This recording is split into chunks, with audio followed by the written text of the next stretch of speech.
with a conversation about race and, frankly, the history of this country. And they really pushed back, both Tim Scott and Nikki Haley. And I think we have a tweet from Nikki Haley saying that, tweeting in part, Obama set minorities back by singling them out as victims instead of empowering them. Tim Scott arguing Obama missed an opportunity here to unite the country as America's first Black president. This was very strong pushback on this idea that there needs to be a real conversation, right? Which is really what the former president was getting at, and he has yet to see it. Right. Does that work? No, because the proof is in the pudding, right? Like Tim Scott, right? Like it took 100 years from Reconstruction to his election to get an African-American Republican from the South represented in the Senate. That's not by accident, that's by design. And for him to not acknowledge that design as part of his story is really unfortunate. And what's even more unfortunate is when you look at that quote from that tweet from Governor Haley, Ambassador Haley, the pronoun them, distancing herself from minorities despite being a racial minority herself, reveals a lot more about her understanding of how she factors into race in this country, more so than Obama's impact on minorities or how minorities view themselves in general. Their comments are very revealing because the assertion that systemic discrimination does not exist against minorities and against women is a defining, maybe the defining, unifying belief of the Republican coalition in the Trump era. What's going on, everyone? Talks we can hear today, and I'm gonna give my commentary on this issue with systemic racism, right? So this panel of liberals, they just finished chastising Nikki Haley and Tim Scott for not denying systematic racism. And my question as a Black conservative or any minority conservative would say is, how am I denying something that doesn't exist today, right? Like even the guy, example he brung, Republicans, the first Black people to ever be in office was through the Republican Party in 19 something, right? It took 100 years. How old was America then? America was only 100 years old. Wait, I think 17? We were founded in 1776, right? And there's countries that's been around for thousands and thousands of years. Slavery for thousands of years. And you want to chastise the youngest country in the world because it is abolished slavery fast enough. Since the founding, slavery was a contentious issue. People died over this issue. Civil War, 600,000 people died during the Civil War over this issue. But that's not enough for these people, right? And I'm tired of these people trying to push this idea, this narrative that because I have a certain skin color that I have a disadvantage in this country. I don't believe that, and that's folly to me. Like, no one can convince me I have a disadvantage. No one can prove to me I have a disadvantage because of the color of my skin. They can show me, hey, based on your behavior, Kenny, you don't have a high income skill. You don't have a good credit score. You're going to get denied loans more often than someone who does have a high income and a good credit score. That's what I focus on. I focus on behavior. I don't focus on my race. I don't use my race as an alibi for all the wrongdoings or obstacles in my life. Now, I'm not saying my race don't play no factor. I'm just saying it plays a minimal factor. Like I said, a Black conservative, a minority conservative thinks of race last, while Black minority liberals think of race first. And I had a little issue with the liberal there too, the white liberal. He was like, to deny that systematic racism exists is unfathomable. Define it. Give me an example of systematic racism. The only example I heard was from the Black liberal on the panel, but he gave an instance that happened in the past. Right. And this is the same issue I run into in my comment section as well. People will give me some, in 1995, my blank loan officer had to put white American so that way I can get my loan. That tells you something. I'm like, yo, you're not saying nothing. I was born in 1996, bro. I have no experience. I have no reference to what you're talking about. I'm judging America where it's at right now. And based on what it's at right now, I don't see any systematic racism. And no institutional racism. The only racism that I think I have ever experienced is on a personal level. That's it. Either from a condescending liberal, actually mostly from a condescending liberal. Oh, you're voting against your best interests. Why? Because I'm a Black man voting Republican? That's kind of racist to assume that. Liberals are always for DEI until it becomes about being the Republican Party. I don't understand these people, right? And then here's an example of what I think they think systematic racism is, right? And here's a clip. We're gonna go. This is an example of them defining what disadvantages they face from a systematic level. And this is the thing they say, oh, Republicans are denying it happens, when you can't even give me an example of it existing in the first place. Let's take a look at the clip. Tired of straight white men having the power and everything, and it's like, we as women of color, as like students at this university, like we're very much capable of certain things, and we don't have the same privileges that are offered to straight white men. And I've been hearing that from a lot of the ladies that I've been talking to today. Talk to me about what some of those privileges are that, straight white men have that you don't have. Talk to me about that. I think I don't really know. Have you ever experienced like a specific instance? I also need to go. I know, I do need to go. I'm sorry. Can I give a specific example, an instance? No, you can't. The only thing, literally, I can't think of any law that said, hey, black people can't own land, black people can't work at this certain job, black people can't earn this amount of income. I don't see nothing like that in law right now. Right? I can show you a law like, hey, Asian Americans used to be were banned from owning land. I forgot when, in the 1930s. I forget the time. So I'm pretty sure someone in the comment section will find that for me. But there was a law in place that, hey, based on your race, you can't do X. Systematic racism. That's my example of what systematic racism is. That's what I defined it. And all you liberals, y'all defining something, oh, unconscious bias, oh, people don't know. End of the day, I can't judge intentions. I only can judge action. And I'm borrowing from Thomas Sowell's book in the Discriminations and Disparities, is that discrimination has a cost, right? Let's say a coach making millions of dollars a year, $1 million a year, says, hey, I will never have a black basketball player on my team.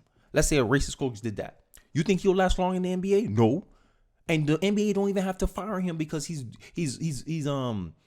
discriminating against black players.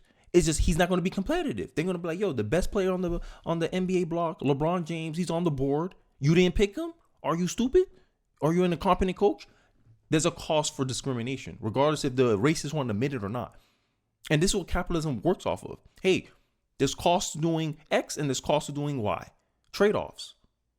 And if you really believe you're actually the best, then go out there and prove it. Don't sit here and expect opportunities, being entitled to an opportunity because you were a certain skin color. Oh, there's not enough of us. We're 13% of the population, but we only make up 5% of a certain workforce here. But then black people don't turn around and say, hey, we're only 13% of the population, but we're overrepresented at NBA. I think NBA needs diversity and more diversity. We need to put in more Asian players, white players, short players. No one's saying that. No one's running around doing that. At least I'll have more respect for your position if y'all was logically consistent, but y'all not. Y'all get mad at engineering. Damn, engineering is 94% white and half of them are Asian. No. Oh, we need more black engineers. We need more black people. We need more women in tech.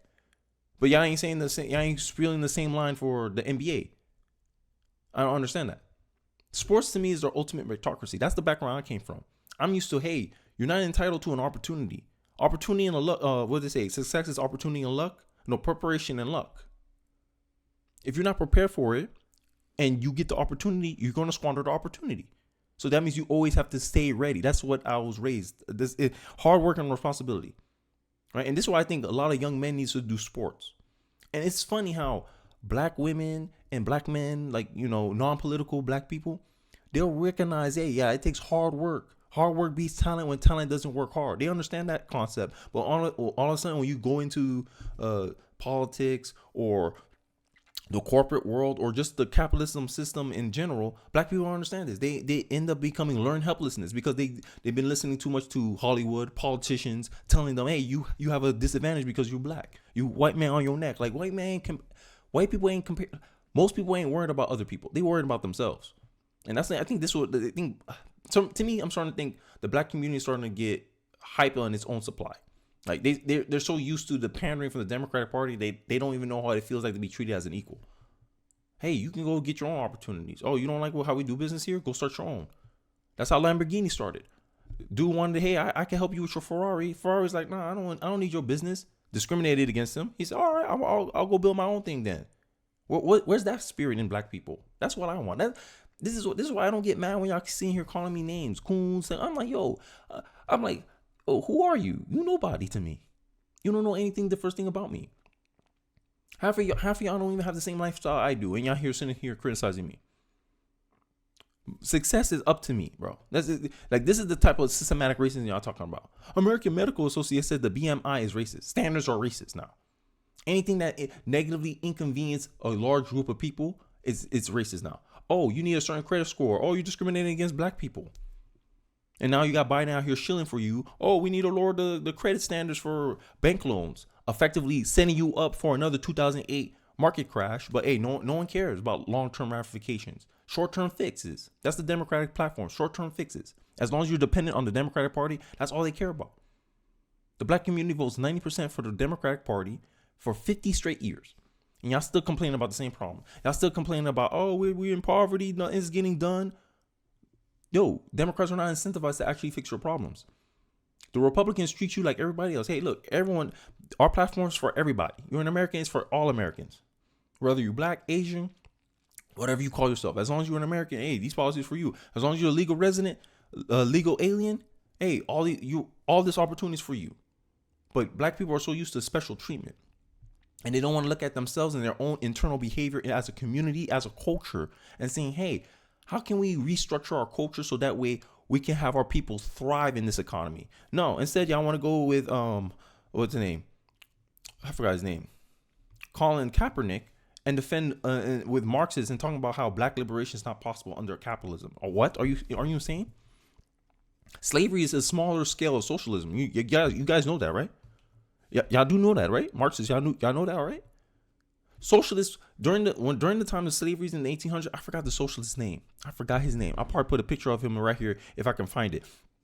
But he adamantly defended slavery. He was like, yo, white people, y'all getting the short end of the stick. Yeah, you have control over your own labor. Yeah, you can get paid, but you would get the higher risk jobs, right? When you go traveling, you can get killed while the master won't send his slaves because end of the day, the slaves are his property. He has to take care of them from cradle to grave. If his slaves get sick, the master got to take care of him. If he gets handicapped and injured, master got to take care of him and his family. Sure, there's trade-offs. That's what the socialist said. Yeah, there's trade-offs, but this is how all society should be. The government should be taking care of all its people. Everyone works according to their needs. That's Marxism. Slavery was Marxism. Slavery is a smaller scale version of Marxism. But you think black liberation is not under, like, end of the day, and I'm gonna end this video with this point. End of the day, you can't have authority without any responsibility. Yeah, it's hard work. It's hard work. Freedom is hard work. Discipline is freedom. Yes, I agree. If you want autonomy, then you have to have full scale responsibility. You have to be responsible for everything. Hey, if I fail, it's my fault. If I succeed, it's my fault. Oh, I gotta handle this. That's the trade-off you make for freedom. But if you want the government you want to be dependent on the government, there's a trade-off you got to give. You got to give up control. You got to give up freedom. You got to give up autonomy. The government gets to decide where you live or you don't get to live. But y'all hate capitalism though. Okay, try a socialism way. If you're like me and you look at things from an empirical perspective, if you look at it from a historical imperialistic view, you'll see that everywhere socialism been tried, it failed. Every so-called socialist, because that's all. Because end of the day, socialists can't even agree what socialism is. Oh, we got this flavor of socialism, this flavor of socialism. But one thing I do know is every self-proclaimed socialist that tried to implement their version of socialism failed at doing that and made the situation worse. This is why they like to rewrite history. That's why they keep liking to repeat themselves and destroy history, because they don't want you to have any reference points to base their performance on. And that's what's happening here. And that's the critique I see a lot about America. Y'all compare America to perfection when that's unrealistic in society. In our world, it's unrealistic. That's not based in reality. The reality is America has a long way to go for the most part, but that's an economic thing. It's not a racial thing. Racial equality, gender equality is here. Equal opportunity. No matter your race, no matter your gender, no matter your sexual orientation, you have as much opportunity as anybody, the man next to you. The only thing y'all crying about is outcome. Y'all want equal outcome. That's impossible. That's a pipe dream. And the only equal outcome that a government can perform for you is that all of you guys are poor and dependent on the government, aka socialism. That's what y'all want. That's what equal opportunity, equal outcome leads to. Socialism, dictatorship, having centralized planning. Okay, you get 50K, you get 50K, you get 50K. I'm a doctor. I look at all the look how long I had to spend in school to learn, and I only get 50K. Yeah, each according to his wants and each according to their needs. I don't care. I don't care about the slogan. I'm not a Marxist, but that's the concept. And you think that's a good incentive for someone who wants to fulfill his capacity? No, he's gonna be like, no, I might as well take the easiest job I can. That's the most efficient route, because end of the day, socialism. The reason why it always fails is because it fails to understand human nature. Human nature is lazy, inherently lazy. I'm sorry.